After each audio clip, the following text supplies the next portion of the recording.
So hello guys, welcome to our new blog. So আজকে আমি বানাবো সর্ষের রুই। সো ভাবলাম যে তোমাদের সাথে একটু শেয়ার করা যায়। চলো বানানো যাক।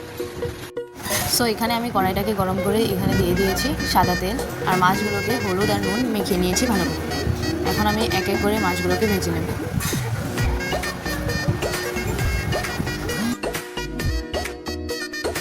এখানে কিছু পরিমাণে মাছের ডিম ছিল, যেটাকে আমি ভালো করে ভেজে নেব। কড়াইতে দিয়ে দিয়েছি মাছের ডিমগুলোকে।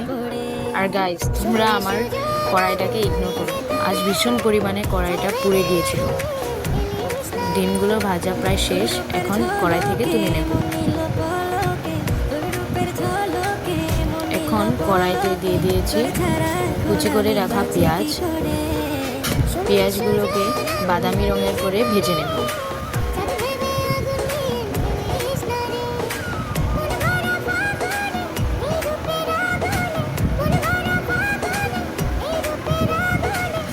আর এখানে দিয়ে দিব পোস্ত বাটা। পোস্ত বাটার সঙ্গে আমি দিয়েছিলাম কয়েক টুকরো রসুন, অল্প খানিকটা আদা, আর সঙ্গে দিয়েছিলাম পেঁয়াজ পেস্ট। তো এখানে আমি পরিমাণ মতো নুন দিয়ে দিব, আর সঙ্গে দিয়ে দিয়েছি হলুদ গুঁড়ো। এখন মশলাটাকে ভালো করে ভেজে নেব। এখন এতে দিয়ে দিব টুকরো করে রাখা আলুগুলোকে।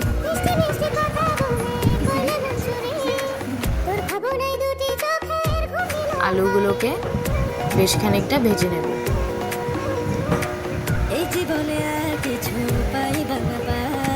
আর এখানে দিয়ে দিয়েছি কাশ্মীরি লঙ্কা গুঁড়ো, আর এখানে দিয়ে দেব পরিমাণ মতো জল, যাতে মশলাটা ভালো করে কষে যায়।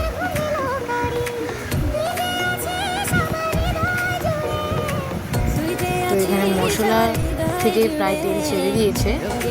তো এখন আমি এতে দিয়ে দেব ঝোলের জন্য জল।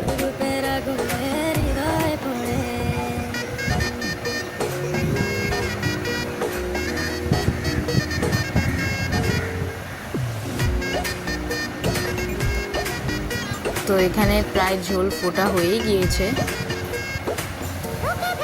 ভালো করে ঝোলটা ফুটিয়ে নেব। আর এখানে এখন দিয়ে দিব এক এক করে ভেজে রাখা মাছগুলোকে, আর দিয়ে দেব ভেজে রাখা ডিমগুলোকে।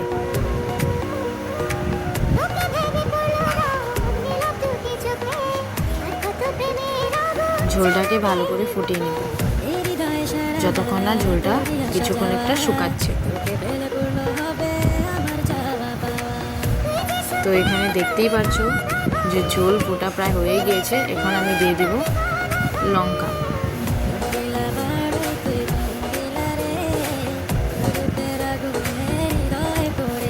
এখন ঝোল প্রায় হয়ে গিয়েছে, এখন নামিয়ে নেব।